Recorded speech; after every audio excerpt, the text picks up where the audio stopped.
The verb we often use to describe the activity of engaging with a video game is play. And a quick Google search of the word tells us that it means to engage in activity for enjoyment and recreation, or to take part in.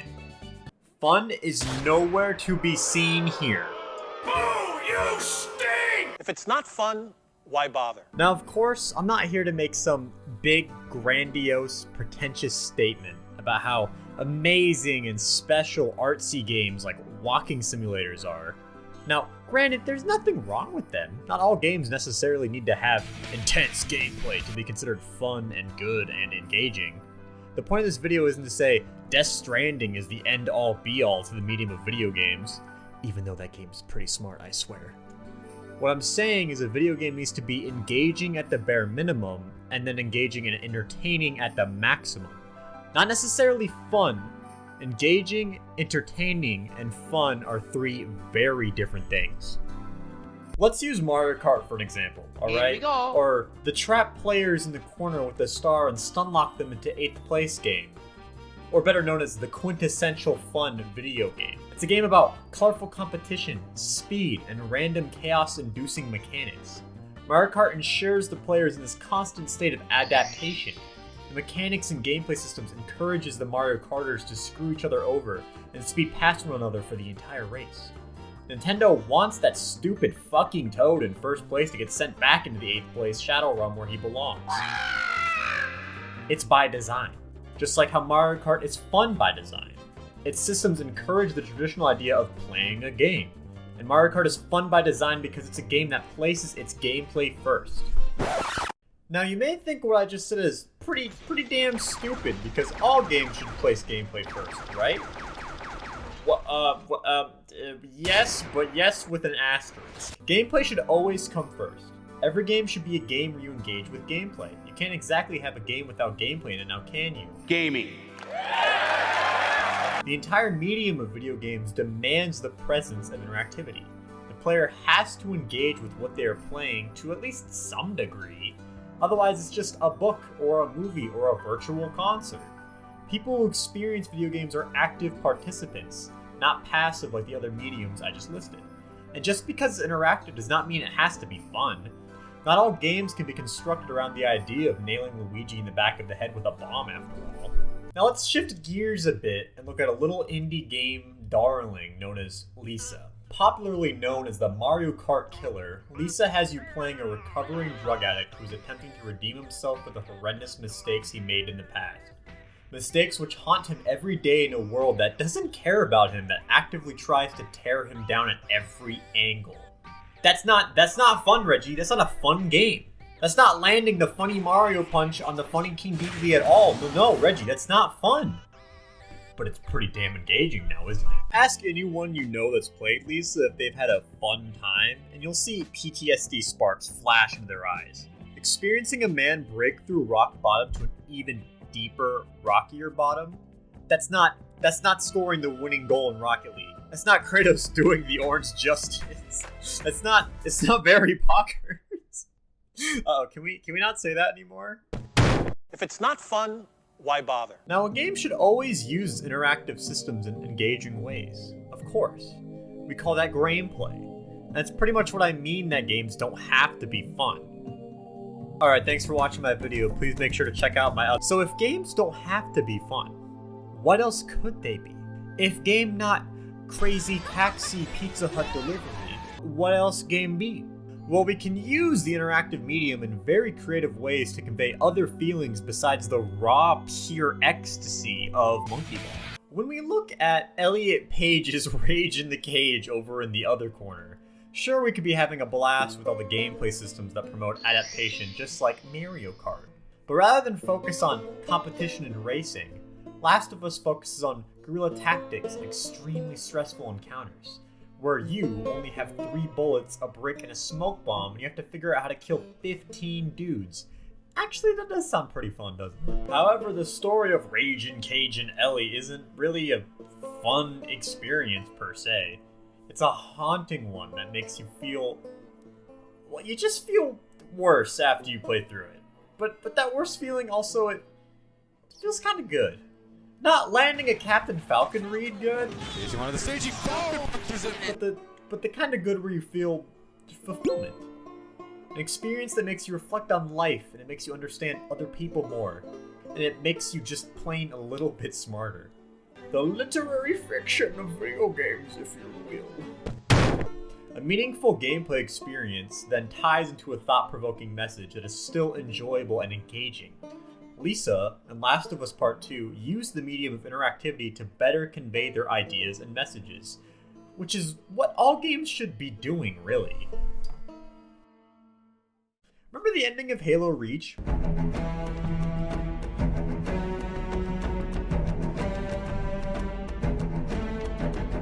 There's your spoiler alert warning, by the way. The final level of Halo Reach, the infamous Objective Survive mission that is named Lone Wolf. It sees you fighting alone in Black Ops Nazi zombie-style wave-based combat with all the enemies you fought through the entire game coming at you. You spend the entire game with an ally squad of Spartans, only to end up alone as the last surviving member of the team, fighting off the last wave of approaching Covenant.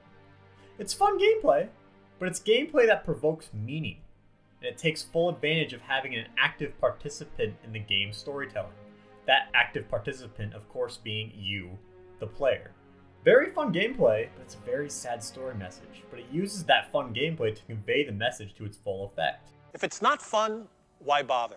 Why yes, being the last survivor of my team and getting slowly beaten down to only end up a helmet in the sand, it's a great time, it's a blast, it's fun! No, it's not!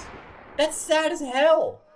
And it's extremely smart storytelling and gameplay integration, but like God, that's sad! Why you pulling me? I'm right! Okay, those are the big, well-known greatest games of all time category games. Now let's get into the weird and experimental category. One of my all-time favorite games, No More Heroes, has this wonderful fucking system of having to do small-time jobs to pay to play the main missions of the game.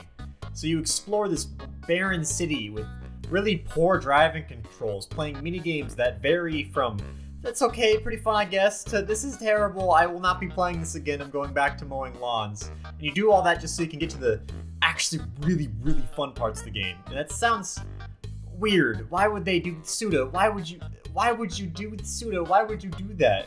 He did that because it's designed that way. No More Heroes is this massive critique of gamer culture in the mid to late 2000s. You play as this nerdy hero who no one likes. You play in this open world that promotes the ability to do anything, but it actually is really restricting and it stops the player from having fun, much like how Suda saw a lot of the open world games in the mid 2000s. Suda saw in the mid 2000s this big demand for these mature games on the Wii, so he took all the design tropes of those games and made them bad and put them in the Wii. Then he made fun of the player for wanting to play it, and it's just No More Heroes is this big deconstruction of video game stereotypes. That's fucking genius. That's so smart. But half the game is miserable to play. And that horrible part of the game that's significantly less fun was made that way to convey all these thought-provoking messages. Is that a good thing? Should you make your game not fun in order to get the player to think and feel specific things? To make something you play unintentionally fun for an abstract concept?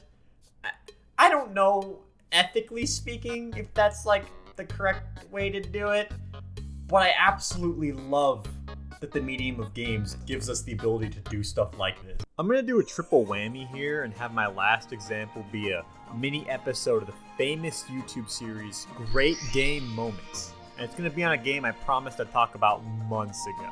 So we'll be taking a long look at the game in great detail to see how it holds up design-wise after all these years. And to the two of you that have been waiting for me to bring it back up, yeah, you're welcome. Metal Gear Solid 5 is a really fun game. And next to Mario Kart, it's the second quintessential fun video game. It embraces total player freedom and allows you to play the same mission hundreds of different ways. You begin the game as a naked dude in a hospital with only one little oil platform to your name, and you end it with an American-sized army with multiple deeds to several oil refineries. And you spend the whole game sneaking around, shooting guys, making elaborate plans to rescue people and hostages, and just really just kind of stealing shit, honestly. You steal guns, cars, minerals, resources, even people. You literally steal anything not nailed down. And Snake getting too grabby with his fellow soldiers is what builds into the climax of the game. Mission 43. The soldiers you spend dozens upon dozens of hours recruiting. Those who salute you at Mother Base. Who go on missions for you to gather more resources to keep expanding your army. Those who have always been there for you are now infected and they have to be put down. And of course they have to be put down by your hand, the player's hand. The army you spent building up now must be torn down. And you have to shoot, most likely in the face, your most valuable resource you spent dozens of hours gathering. Those precious S-rank soldiers, slaughtered by your hand. You're literally forced to play through a section where you have to get rid of the thing you were doing for fun earlier in the game. But it's one of the best missions I've ever played in any game. And the mission's all about being forced to tear down something you've spent hundreds of hours building. It's absolutely genius. And then, Kojima turned social media into a game design mechanic in Death Stranding, and that is so freaking cool, and it's so smart, but god, that game is just so boring. My whole point in this foot-long, on wheat bread, Italian BMT with all the vegetables on it, please, and just a little bit of mayo, just a tiny bit. No, that's way too much. That's way too much. Yes, I want you to remake my sandwich. My whole point in this long-ass video is that games are really, really cool. Because the possibilities for experiences you can have in them are just limitless. They're endless. Is this fun? Absolutely, yes. And it's focused solely on fun. It's completely designed around having fun. And that's wonderful. Is this fun? Yes, it is. And it's focused around both having fun and trying something innovative with interactive storytelling. It's weird, it's unique, it's beautiful, it's really everyone should play NieR. Is this fun? Well, sometimes. But it's so focused on trying something new, sometimes it's not as fun as you want it to be. And even though I love the game near and dear to my heart, it's one of my all-time favorites, it is ethically questionable whether or not you can design something purposefully to not be fun. Is this fun? No! It's fucking dreadful! My heart rate goes into the thousands playing this game. My blood pressure's in the fucking millions. I don't know how blood pressure works. But I recommend literally anyone who likes video games or horror, I recommend this game wholeheartedly. It's one of the best experiences in the medium. Now is the... Bitch, do I look like I'm joking? How am I supposed to walk around like this? You're fucking loco. Is this always fun? cut your nasty ass hair. Nasty ass hair? It's very fun, yes. Look who's talking. Not a whole No, lot of bitch. gameplay going My on hair now, is is dried there? out and reeking of smoke, okay? Whatever, ho. If it's not fun, why bother? Is Lisa fun? No, it's really not. But it's one of the best games I've ever had the pleasure of going through. It's hands down one of the best experiences I've ever had in any medium of art and entertainment, and it's one of my all-time favorite stories. Is Mario Kart fun? Well, not always, but most of the time it really is, and some of my fondest memories are of playing it. Some of my fondest memories in life are both in this game that ripped my heart apart and left a gaping hole in my soul after finishing it, and in this game with Toad. Whether a game is focused solely on gameplay or focused on many different aspects in the medium, like storytelling and design, when you say games must be fun at all costs, if it's not fun, why bother? And yes, I understand the sentiment of the statement, and I love who you are and what you've done for the industry, Reggie, truly. But saying things like that limits the experiences and feelings games can present us, both through gameplay and through story. Thank you guys for watching. Please take care out there.